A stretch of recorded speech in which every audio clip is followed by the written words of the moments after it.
साहब ये बताइएगा, आप अदालत के अंदर मौजूद थे, यहां तो कहानियां कुछ और बयान की जा रही हैं। अगर आप सुने मरियम औरंगजेब साहब को, वो अपनी फतह करार देती हैं, कहती हैं शहबाज शरीफ साहब जीत गए।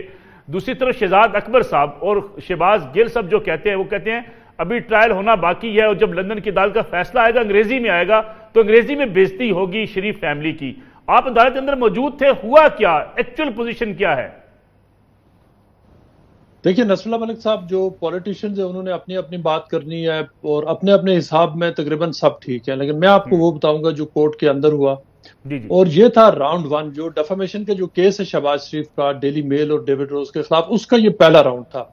और जो पहला राउंड है इसमें कोई दूसरी राय नहीं है कि पहला राउंड ये शहबाज शरीफ के हक में गया है, कैटेगोरिकली और अनइक्विवोकली।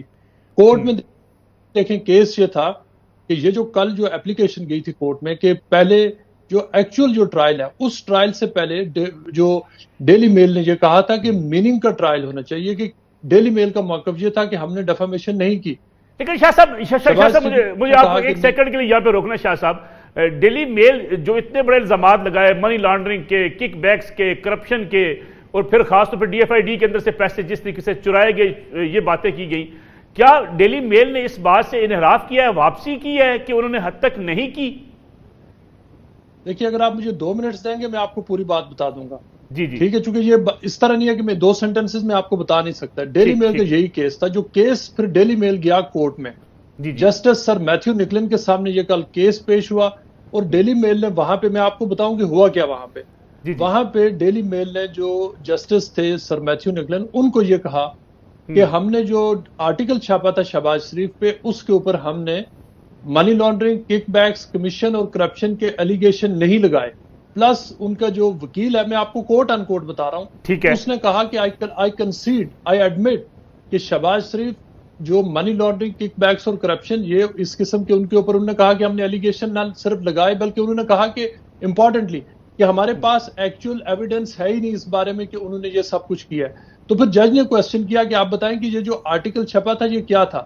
इस पर डेली मेल के वकील ने कहा कि ये पब्लिक इंटरेस्ट में था और हमने एक इन्वेस्टिगेटिव रिपोर्ट छापी थी, लेकिन उन जो एक्चुअल एविडेंस हमारे पास नहीं है। और ये कि ये स्टोरी छापने के बाद अब पाकिस्तान में केस शुरू हुआ है और पाकिस्तान में वहां पर पॉसिबली इसके हवाले से कन्विक्शन होंगी, वट जो उनका मौकफ था।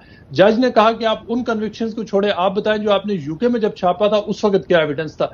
आर्गुमेंट इसके ऊपर हुआ है। इस सारी बात के बाद जज ने ये कहा, देखिए डेली मेल की एप्लीकेशन ये थी कि चेज लेवल 3 की डेफामेशन दी जाए, यानी ये कि जो बर्डन ऑफ प्रूफ है वो शहबाज शरीफ पे हो कि वो साबित करें कि उन्होंने करप्शन नहीं की।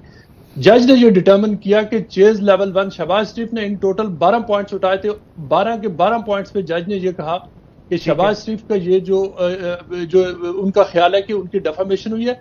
जज ने ये कहा कि ये जो अल्फाज हैं ये डेफामेटरी थे, अब उनका सबूत लाना पड़ेगा डेली मेल को। लेकिन एक इंपॉर्टेंट बात है कि जज ने जब यह कहा तो डेली मेल के वकील ने कहा कि हमारे पास एक्चुअल इन चीजों का एविडेंस नहीं है, और ये कि हमने प्रिजम्पशंस की बेस पर ये लिखा था। और ये कि एक बात उसने पूछा कि प्रिजम्पशन की बेस का क्या मतलब है। उन्होंने कहा जी कि शहबाज शरीफ लाहौर में एक बहुत बड़े पैलेस में रहते हैं, he lives in a palace, और प्रिजम्पशन ये थी कि ये सारे उसमें इन्वॉल्व है। ये हुई है कल की टोटल कार्रवाई। और अब जज ने टाई अप किया इस केस को, एक डायरेक्शन उसकी सेट किया कि अब डेली मेल को ये साबित करना पड़ेगा। और मैं आपको ये बता दूं, कोट अनकोट जज ने ये कहा है, कोई इधर उधर की बात नहीं हुई, डेली मेल को अब साबित करना पड़ेगा, quote unquote, tens of millions of pounds of corruption and money laundering done by Shahbaz Sharif. इसके अलावा अब कोई डिस्कशन नहीं है। अब इसके सारे सबूत डेविड रोज और डेली मेल को देने पड़ेंगे। किस चीज के सबूत? Tens of millions of UK money stolen. ये उन्हें साबित करना है कि यूके का पैसा उन्होंने चोरी किया है, और ये कि इसके सबूत चाहिए। ये अब टेस्ट है कि अगर ट्रायल होता है, अगर ये मामला अब ट्रायल पे जाता है तो वहां पर अब ये उन्होंने बताना है कि ये इस तरह से इन अकाउंट से UK department for international development और अर्थक्वेक रिहेबिलिटेशन अथॉरिटी के फंड्स कैसे कैसे इन्होंने चोरी किए और अपने उसमें डाले। जी, लेकिन मुर्जाली शाह साहब, अगर चेज लेवल 3 की बात कर रहा है डेली मेल के, हमने हद तक नहीं की, हमने करप्शन की बात नहीं की, हमने मनी लॉन्ड्रिंग की बात नहीं की, तो ये इट सिर्फ अपने केस से विड्रॉ करने वाली बात है। वो तो अपने आप अपने मौकफ से पीछे हट रहे हैं। देखिए, ये मेरी ओपिनियन नहीं है, ये डेली मेल के वकील ने कल खुद कहा है। 3 बातें उसने कही। उन्होंने कहा कि हम आई कंसीड कि एक्चुअल एविडेंस नहीं है, फिर उन्होंने कहा कि हमने शहबाज शरीफ पर इल्जाम नहीं लगाया, शहबाज शरीफ के रिलेटिव्स पर लगाया है, नंबर 2। और नंबर 3 उन्होंने ये कहा कि हम ये नहीं समझते कि वो, और तीसरी बात उन्होंने कही कि जो अली इमरान यूसुफ है, उन्होंने कहा कि हमने उसके ऊपर भी मनी लॉन्ड्रिंग और करप्शन का इल्जाम नहीं लगाया। तो जज ने पूछा कि ये जो आर्टिकल था ये था क्या। इसके जवाब में जो उनके वकील थे उन्होंने कहा कि जो आर्टिकल है उसकी हेडिंग, उसके दरमियान में यूज होने वाली पिक्चर्स और उसका टेक्स्ट, उसका मिडल, उसका एंड, ये सब अगर एक आम रीडर पढ़ता तो वो ये मीनिंग लेता कि शहबाज शरीफ ने बरतानिया का पैसा चोरी किया है। ये है जज ने कहा कि मेरा कंक्लूजन ये है कि अगर मैं एक आम रीडर होता तो मैं ये आर्टिकल पढ़कर ये समझता, यानी इसका मतलब क्या है।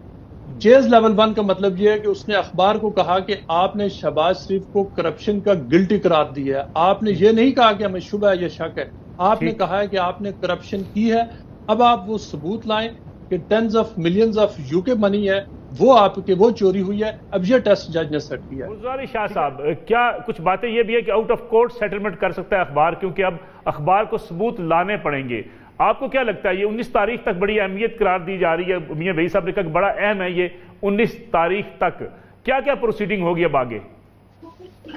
मलिक साहब, मियां वहीद साहब अभी आए थे। मैं आपको ये भी बताता चलूं कि ये कल जब प्रोसीडिंग्स हो रही थी ये कोर्ट में खुद फोन इन इन्होंने किया हुआ था, ये मौजूद थे। मैं आपको 2 बातों को क्लैरिफाई यहाँ पे करता चलूं जी कि बड़ी इंटरेस्टिंग बात है। इसमें पाकिस्तानी टीवी ने अभी तक किसी ने इस पर बात नहीं की, और वो 2 बातें।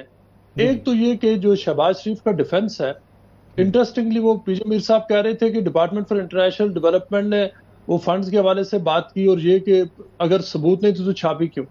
मजे की बात यह कि ये स्टोरी छपने के फौरन बाद डीएफआईडी ने स्टेटमेंट दी, और डीएफआईडी ने कहा कि हमारा ऑडिट ये शो कर रहा है कि इन पैसों में कोई खुर्द-बर्द नहीं हुई।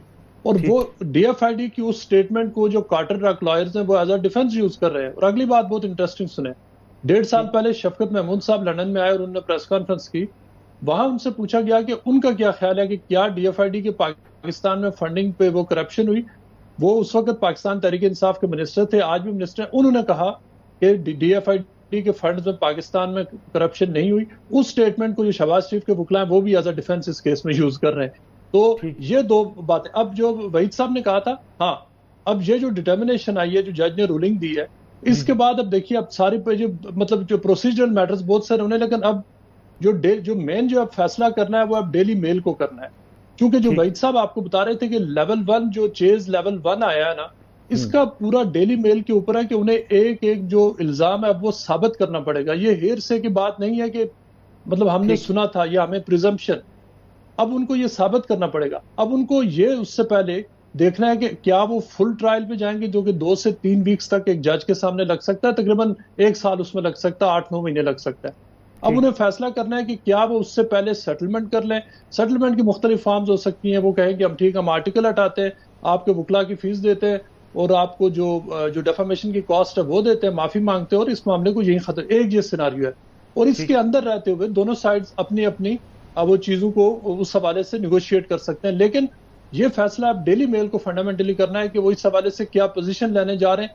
जो डेली मेल के वकला हैं वो अपने क्लाइंट को ऑब्वियसली अब एडवाइस ये करेंगे कि ये चीज आई है, आप बताएं कि आपके पास क्या ये रिक्वायर्ड मजीद, चूंकि अभी तक के जो डेली मेल के वकील ने कहा है कि उसके पास एक्चुअल एविडेंस नहीं है। ये एक बार नहीं, उन्होंने 3 बार कोर्ट में कहा था। अगर तो वो एविडेंस अभी तक नहीं है तो क्या फ्यूचर में उनके पास वो एविडेंस आ सकता है, ये अब डिटर्मिनेशन होनी है। इसमें तकरीबन जी जी